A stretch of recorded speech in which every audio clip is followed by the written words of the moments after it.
Coming up next on Men's Journal magazine. Camille Duvall. And I'm Don Wildman. This week we're in the high desert country, and we'll be dropping to the lowest point in the Western Hemisphere, Death Valley, where temperatures can reach over 125 degrees, and we're going to attempt to cross it on road bikes. Then we'll roar across the Dumont Dunes in high-powered sand buggies. And then cool down with a little water skiing on beautiful Lake Mead near Hoover Dam. All this week on Men's Journal. A little over 150 miles southwest of Las Vegas, Nevada, lies Death Valley, and the most famous desert in the United States. From the lofty Black and Panamint Ranges to the lowest point on land in the Western Hemisphere, the park is half the size of Delaware. With sweltering summer temperatures that can reach more than 130 degrees, Death Valley would appear to be anything but a place for a strenuous outdoor activity. But that's the challenge Camille and I had in mind. Our ride would take us 42 miles over Daylight Pass, drop us down into Death Valley, across the valley floor to Stovepipe Wells, and from there, we'd climb 4,000 feet to Emigrant Spring. We began our ride just after dawn in the ghost town of Rhyolite, an abandoned mining town that boasted a population of 12,000 at the turn of the century.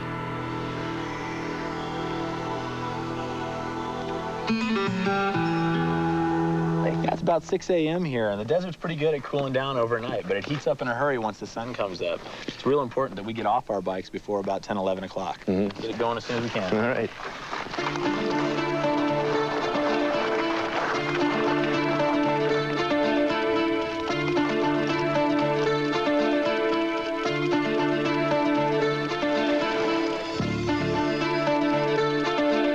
Started with a gradual climb in the cool morning air that allowed our bodies to gently warm to the task at hand.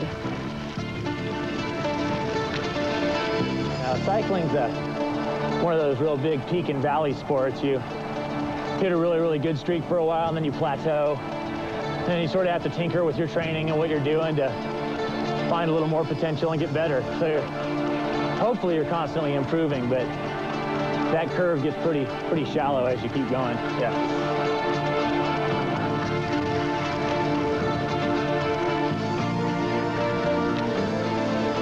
And as a team, tell me about the different character. I mean, as far as, obviously everybody's not good at one thing, right?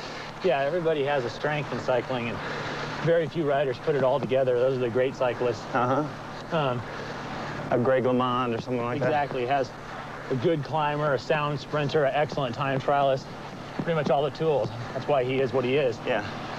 You know, on our team, different riders possess different skills. Kevin, for instance, is a really excellent sprinter, got a lot of speed, real good finisher in a race. When you race, are you racing as a team or as individuals? Ideally, yeah, when you go into a race, you'll have a rider who's got good form, and the team will try to do what they can to support him, make sure he doesn't do too much work during the race. Yeah. So that he's got what it takes at the decisive moment during the race.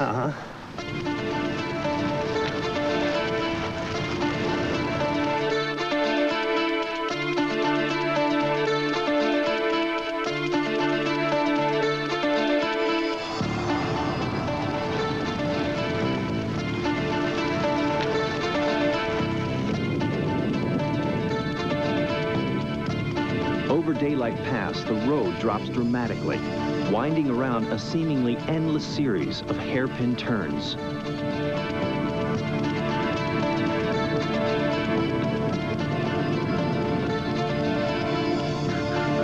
You're going 55 miles an hour on a huge grade downhill. The road is kind of rough, and it really takes a little getting used to. There's not much rubber meeting the road with these skinny road bike tires.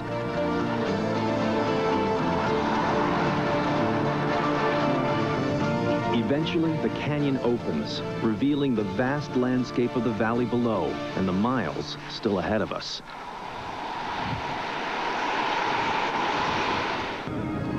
Nike, who encourages you to participate in the lives of America's youth. The new Dodge, it's about change. By Canon, so advanced, it's simple. By Kodak Advantix film and cameras for the advanced photo system. Take pictures further. And by Men's Journal, the men's magazine of adventure travel, fitness, and health.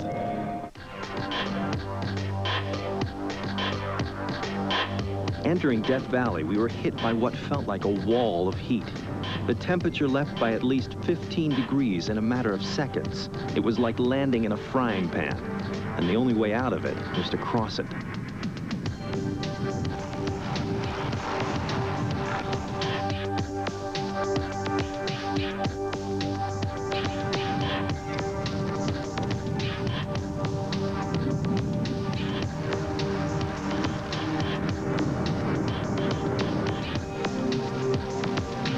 Running that at about, 100 calories every 15, 20 minutes right now at this pace.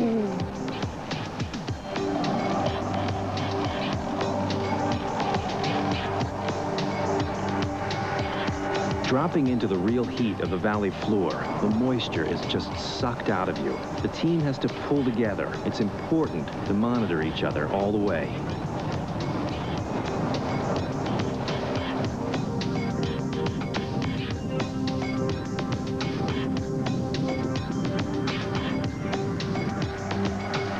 As we hit the valley floor, my teammates noticed that I was starting to tire and I was really laboring. The sun was beating down on us and the temperatures were well over 100 degrees. Despite that, I felt cold, I felt clammy, I had goosebumps on my skin and my skin was starting to turn white. The team felt that the best thing to do would be to stop, fill up again on fluids, a lot of water, a lot of Gatorade, some ice to help actually cool my body temperature down a little bit. Hydration's everything out here. When it's 90 degrees, it's bad. When it's 100, it's really insane. Bad. Your body, you can dehydrate quicker than you can imagine. As long as you're hydrated and you're sweating, your body's pretty, you've got a pretty efficient cooling system. But once you dehydrate and you're not sweating anymore, you're not getting that effect at all. We got a nice breeze down here, but if there's no fluid in your body, nothing's working. Right. And you'll crack in a hurry. You'll cramp up. Yeah, well, it's more of a real quick. I managed to recuperate, and we opted to continue the climb to Emigrant Spring, elevation 4,000 feet.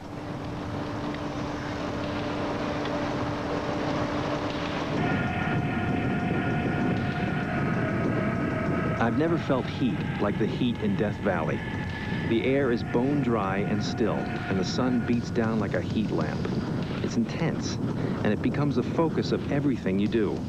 How to deal with the inescapable heat. You drink quarts of water, you pace your breathing, and you look to the horizon for the comfort of shade.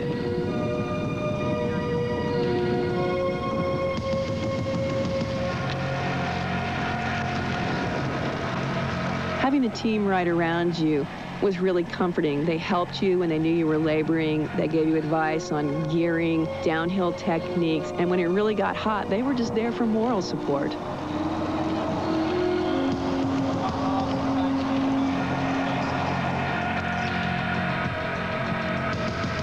After a brutal climb of 4,000 feet in over 110-degree heat, we finally met up with our support vehicle. Hot, tired, and glad to be on the other side of the valley. All right, guys. Wow, it's brutal heat. 115 degrees and about 8,000 feet of elevation change. Yeah. You got to keep track of everything. Every bit of that. Well, I'll tell you, I was really worried at that one moment there. That little Gatorade, little goo, got me up the hill, yeah.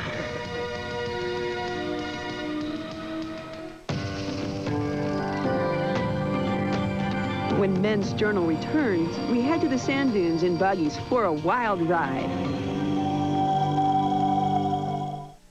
Blown sand dunes. And Dumont Dunes is one area where off-roading is not only accepted, but encouraged, as long as you have the right equipment. Dennis Hall of Sand Buggy Supply met us with what he calls his sand bourbon to take on the dunes.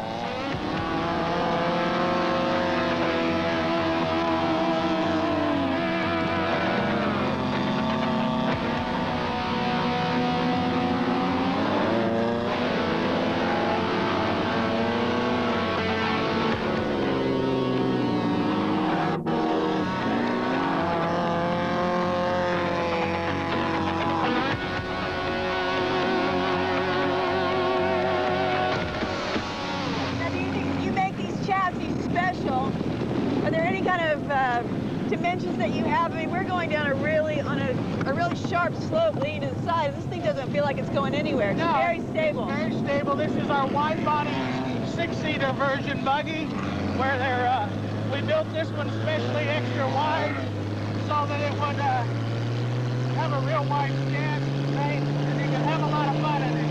Yeah, you sure can.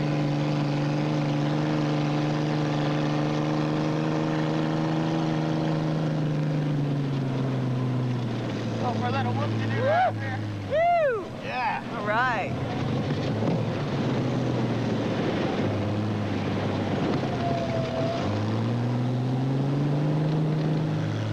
The Volkswagen dune buggy will be around for a long time to come. A lot of folks are trying alternative power source like we are with the Vortec motor Chevy here. Some run the Acura V6 motor. A lot of guys are running the rotary Mazda motor. There's just a lot of different configurations. We've even heard of some guys that running the Cadillac North Star engine in their dune buggy.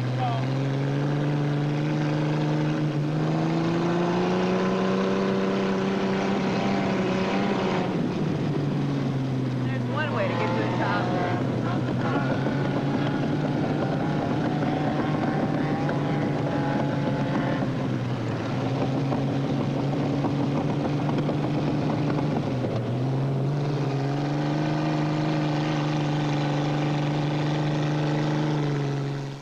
Dennis, is this the biggest sand buggy in the world? Well, it's a pretty darn big one right now. This one here is our new Sand Bourbon 6-seater that we've just built, and we built that in need for those folks who have more than just 2 kids. And Tell me about the geometry of one of these cars. I mean, do you have to be an engineer to build one of these things?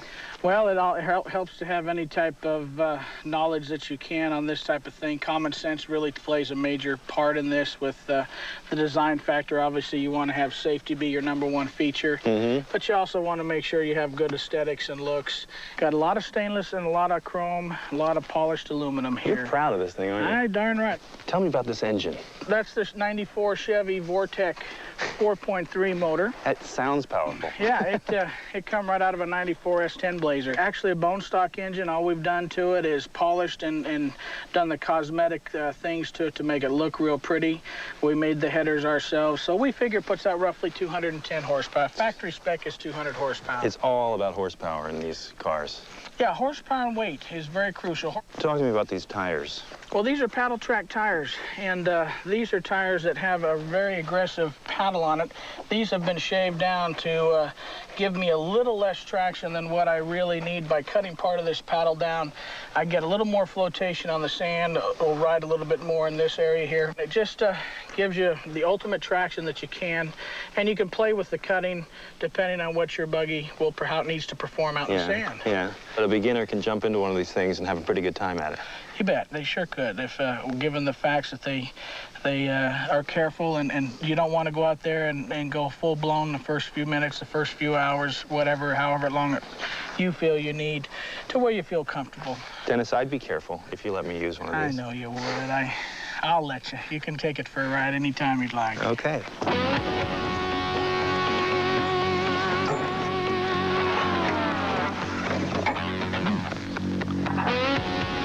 Not slippage as you go through here. It's gonna need it. It's gonna need it, because we're gonna fly, baby.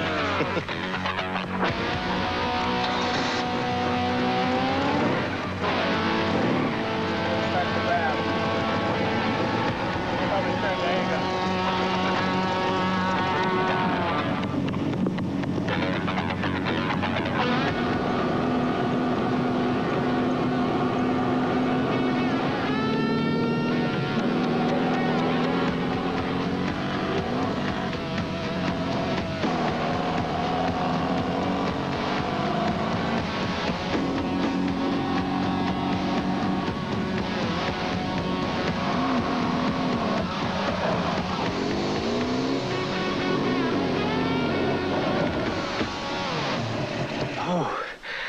When we come back, Camille's gonna water ski Lake Mead, so don't go away.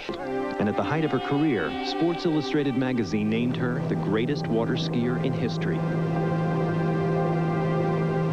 The thing that I find most exciting about water skiing is the sheer physical pleasure of skimming across the water. You're going really fast, the wind's in your hair, you're doing a lot of physical work. You're moving your body in a lot of different directions.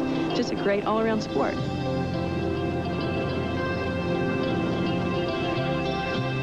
After the mighty Colorado River winds its way through the towering walls of Arizona's Grand Canyon, it slows down and heats up in the form of Lake Mead. I first learned to ski at age 4 with 2 little skis that were tied together that my grandfather had given me. And it was a real thrilling experience for me to get started. I learned to ski on one, and I went to my first competition at age 6, and I was a national champion by the time I was 13.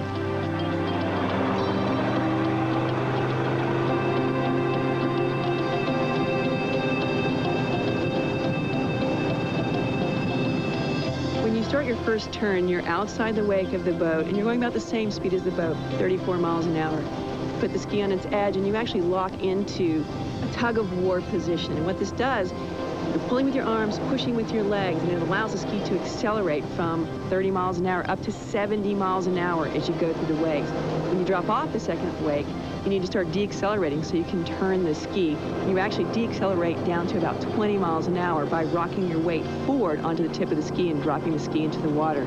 You reach towards the boat to keep the line tight. You don't want any slack line. And then as the ski starts the turn, you kick it with your back foot, grab onto the line with both hands, and boom, you're back up to 70 miles an hour again.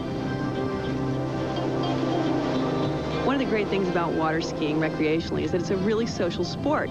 You need someone to drive the boat, so therefore there's always going to be someone there to do it for you. But you can go to any lake across the country and see families in boats with the dog and coolers full of sandwiches and skiing all day. It's a really healthy, fun sport.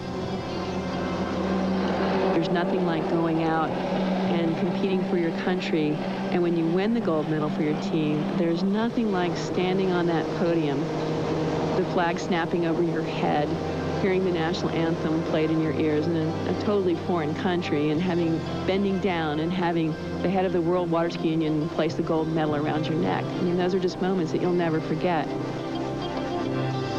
From 1931 through 1936, the construction of Hoover Dam began backing up the water of the Colorado to form one of America's greatest recreational lakes. And even with a wind causing a chop on the lake's surface, Camille made water skiing look way too easy.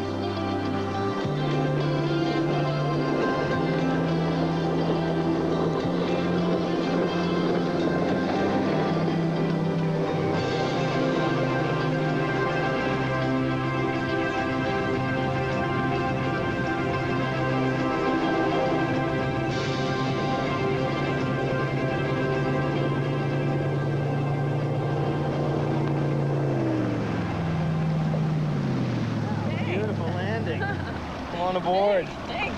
You look great. Thank you. Nice form. It's a lot of fun out here. And practice gets you there, huh? It does, every time.